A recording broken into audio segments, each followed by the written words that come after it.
ಬ್ಯಾಂಕ್ನ ಮ್ಯಾನೇಜರ್ನಿಂದಲೇ ಗ್ರಾಹಕರ ಚಿನ್ನವನ್ನು ಕದ್ದಿರುವಂತಹ ಘಟನೆ ಸದ್ಯ ಬೆಂಗಳೂರಿನ ಗಿರಿನಗರ ಪೊಲೀಸ್ ಠಾಣೆ ವ್ಯಾಪ್ತಿಯ ಇಂಡಿಯನ್ ಬ್ಯಾಂಕ್ನಲ್ಲಿ ನಡೆದಿರುವಂತಹ ಘಟನೆ. ಅಂದರೆ ಈ ಒಂದು ಇಂಡಿಯನ್ ಬ್ಯಾಂಕ್ನ ಮ್ಯಾನೇಜರ್ನಿಂದಲೇ ತನ್ನ ಗ್ರಾಹಕರ ಚಿನ್ನವನ್ನು ಕದ್ದಿ ಅದರಿಂದ ಬಂದಂತಹ ಹಣದಿಂದ ಏನೋ ಆನ್ಲೈನ್ ಬೆಟ್ಟಿಂಗ್ ಅಥವಾ ಆನ್ಲೈನ್ ಗೇಮಿಗೆ ಈ ಒಂದು ಹಣವನ್ನು ಬಳಸ್ಕೊಂಡಿದ್ದಾರೆ ಅನ್ನುವಂತಹ ಒಂದು ಘಟನೆ ಆರೋಪ ಕೇಳಿ ಬಂದಿರುವಂಥದ್ದು. ಈ ಬಗ್ಗೆ ಮಾತನಾಡಲಿಕ್ಕೆ ನಮ್ಮೊಂದಿಗೆ ಗಿರಿನಗರ ಪೊಲೀಸ್ ಠಾಣೆ ವ್ಯಾಪ್ತಿಯ ಅಂದರೆ ಈ ಒಂದು ಬ್ಯಾಂಕ್ನ ಮೇಲ್ಭಾಗದಲ್ಲಿ ಇರುವಂತಹ ಸಾರ್ವಜನಿಕರು ನಮ್ಮೊಂದಿಗಿದ್ದಾರೆ. ಅವ್ರನ್ನ ನಾವು ಮಾತನಾಡಿಸ್ತಾ ಹೋಗೋಣ. ಸರ್, ಬ್ಯಾಂಕ್ನ ಮೇಲ್ಭಾಗದಲ್ಲೇ ನೀವಿದ್ದೀರಿ. ನಿಮ್ಮ ಒಂದು ಅಂದರೆ ನಿಮ್ಮ ಕೆಳಗೆ ಇದ್ದಂತಹ ಬಿಲ್ಡಿಂಗಲ್ಲಿ ಇದ್ದಂತಹ ಬ್ಯಾಂಕ್ನ ಮ್ಯಾನೇಜರೇ ಇವತ್ತು ಏನು ಗ್ರಾಹಕರ ಹಣ ಏನು ಚಿನ್ನವನ್ನು ಕದ್ದಿ ಅಲ್ಲಿ ಬರುವಂತಹ ಹಣವನ್ನು ಆನ್ಲೈನ್ ಗೇಮು ಬೆಟ್ಟಿಂಗ್ ಗೇಮಿಗೆ ಬಳಸ್ಕೊಂಡಿದ್ದಾರೆ ಅನ್ನುವಂತಹ ಆರೋಪ. ಏನು ಹೇಳ್ತೀರಿ? ನಿಮಗೆ ಈ ಕಂಪ್ಲೇಂಟ್ ಏನಾದ್ರು ನಿಮಗೆ ಗೊತ್ತಿತ್ತಾ ಮುಂಚೆ ಈ ಘಟನೆ ಅಥವಾ ಹೇಗೆ ಅಂತ? ಸರ್, ಇದ್ರ ಬಗ್ಗೆ ಏನೂ ಗೊತ್ತಿರಲಿಲ್ಲ ನಮಗೆ. ಬಟ್ ಏನಂದರೆ ಇದು ಜನ ಮನೇಲಿ ಒಡವೆ ಇಟ್ಟಿದ್ರೆ ಯಾರಾದರೂ ಕಳ್ತನ ಮಾಡ್ತಾರೆ ಅಂದ್ಬಿಟ್ಟು ಸುರಕ್ಷತೆಗೆ ಇಲ್ಲಿ ಬಂದು ಬ್ಯಾಂಕಲ್ಲಿ ಇಡ್ತಾರೆ. ಈ ಬ್ಯಾಂಕ್ ಮ್ಯಾನೇಜರ್ಗಳು ಈ ಥರ ಮಾಡಿದ್ರೆ ಇನ್ನು ಜನಕ್ಕೆ ಸುರಕ್ಷತೆ ಎಲ್ಲಿದೆ? ನಾವು ಏನಾದರೂ ಈ ಬ್ಯಾಂಕನ್ನು ನಂಬಿ ಇನ್ನು ನೆಕ್ಸ್ಟು ಯಾವುದೇ ರೀತಿ ಬ್ಯಾಂಕ್ಗಳಾದ್ರೂ ನಮ್ಗೆ ಇದೇ ಥರ ಇವಾಗ ನೋಡಿ, ಇದೊಂದು ಇಂಡಿಯನ್ ಬ್ಯಾಂಕ್ ಈ ಥರ ಮಾಡಿದ್ದಕ್ಕೆ ನಮ್ಮ ಬೇರೆ ಬ್ಯಾಂಕ್ಗಳಿಗೂ ಇದೇ ಥರ ನಮ್ಗೆ ಅನಿಸುತ್ತೆ. ಆದ್ದರಿಂದ ಜನ ನೋಡಿ ಮಾಡಿ ಹುಷಾರಾಗಿ ಏನು ಹೇಳ್ಬೇಕಂದ್ರೆ ಬ್ಯಾಂಕ್ ಅವರೇ ಕಟ್ರಾಗಿ ಹೋದರೆ ಮನೇಲಿರೋ ನಾಯಿಗಳೇ ನಮ್ಮನ್ನೇ ಕಚ್ಚಿದ್ರೆ ಇನ್ನೇನು ಮಾಡೋಕ್ಕೈತೆ? ಇದು ಎಲ್ಲಿಡೋದು ಏನು ಅಂತ ಗೊತ್ತಾಗಲ್ಲ. ಆದ್ದರಿಂದ ಸಾರ್ವಜನಿಕ ಹೇಳ್ತೀನಿ, ನೀವೇನೇ ಮಾಡಬೇಕಂದ್ರೂ ಎಲ್ಲಾದರೂ ನಿಮ್ಮ ಚಿನ್ನಗಳನ್ನ ಎಲ್ಲಾದರೂ ಬಾಕ್ಸಲ್ಲಿ ಎಲ್ಲಾದರೂ ಇಕ್ಬೇಕಂದ್ರೆ ನೀಟಾಗಿ ನೋಡ್ಕೊಳ್ಳಿ. ಒಳ್ಳೆ ಬ್ಯಾಂಕ್ಗಳಲ್ಲಿ ಇದು ಮಾಡ್ಕೊಳ್ಳಿ.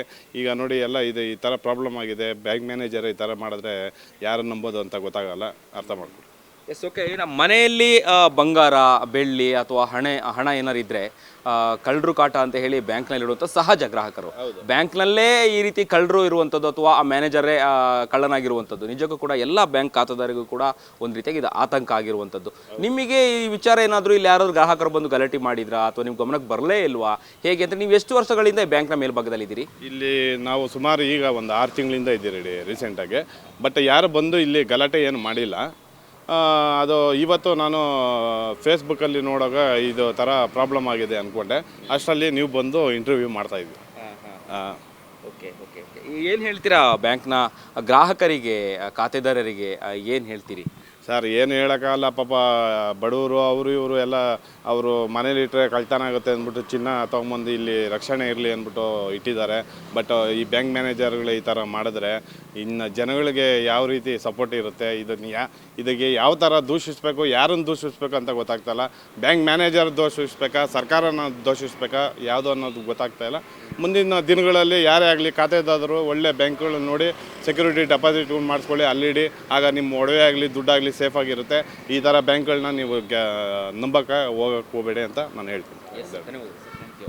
ಇದಿಷ್ಟು ಇಂಡಿಯನ್ ಬ್ಯಾಂಕ್ನ ಮೇಲ್ಭಾಗದಲ್ಲಿ ಇರುವಂತಹ ವ್ಯಕ್ತಿ ಸಾರ್ವಜನಿಕರು ಹೇಳುವಂಥದ್ದು. ಅಂದರೆ ಮುಂದಿನ ದಿನಗಳಲ್ಲಿ ಏನೋ ಬ್ಯಾಂಕ್ನಲ್ಲಿ ಯಾವ ರೀತಿಯಾಗಿ ನಾವು FD ಅನ್ನು ಇಡುವಂಥದ್ದು ಅಥವಾ ಬಂಗಾರವನ್ನು ನಾವು ಲಾಕರಲ್ಲಿ ಇಡೋದು ಅಂದರೆ ಆತಂಕ ಸೃಷ್ಟಿಯಾಗಿದೆ. ಹಾಗಾಗಿ ಏನೋ ಒಂದಷ್ಟು ಗ್ರಾಹಕರು ಈ ಬಗ್ಗೆ ಯೋಚನೆಯನ್ನು ಮಾಡಬೇಕು. ಮುಂದಿನ ದಿನಗಳಲ್ಲಿ ಬ್ಯಾಂಕ್ನ ಲಾಕರ್ನಲ್ಲಿ ಬಂಗಾರವನ್ನು ಇಡುವಂಥ ಸಂದರ್ಭದಲ್ಲಿ ಯೋಚನೆ ಮಾಡಿ ಅನ್ನುವಂತಹ ಎಚ್ಚರಿಕೆ ಮಾತನ್ನು ಹೇಳುವಂಥದ್ದು. ಕ್ಯಾಮ್ರಾ ಪರ್ಸನ್ ಕೀರ್ತಿ ಜೊತೆ ಅಭಿಜಿತ್ ಗಣೇಶ್, ಕರ್ನಾಟಕ ಟಿವಿ, ಬೆಂಗಳೂರು. ಯಾರಾಗ್ತಾರೆ MLA ಅಭ್ಯರ್ಥಿ 2028 ಶೀಘ್ರದಲ್ಲೇ. ಪ್ರತಿದಿನ ಒಂದೊಂದು ಕ್ಷೇತ್ರದ ಟಿಕೆಟ್ ಆಕಾಂಕ್ಷಿಗಳ ಸಂಪೂರ್ಣ ಮಾಹಿತಿ ಪೊಲಿಟಿಕಲ್ ಜರ್ನಲಿಸ್ಟ್ KM ಶಿವಕುಮಾರ್ ಅವರಿಂದ. ಕರ್ನಾಟಕದ ನಂಬರ್ 1 ಡಿಜಿಟಲ್ ಮೀಡಿಯಾ ನಿಮ್ಮ ನೆಚ್ಚಿನ ಕರ್ನಾಟಕ ಟಿವಿಯಲ್ಲಿ ಮಾತ್ರ. ನೀವು ಸಣ್ಣ ಆಗ್ಬೇಕಲ್ವಾ? ಅದು ಒಂದು ಉತ್ತಮ ಆಹಾರದಿಂದ ಸಣ್ಣ ಆಗ್ಬೇಕಲ್ವಾ? ಪ್ರತಿದಿನ ನಮ್ಮ ಜೀನಿ ಸ್ಲಿಮ್ನ ಯೂಸ್ ಮಾಡಿ ಯಾವುದೇ ಸೈಡ್ ಎಫೆಕ್ಟ್ ಇಲ್ದಂಗೆ ನೀವು ಸಣ್ಣ ಆಗ್ತೀರಾ.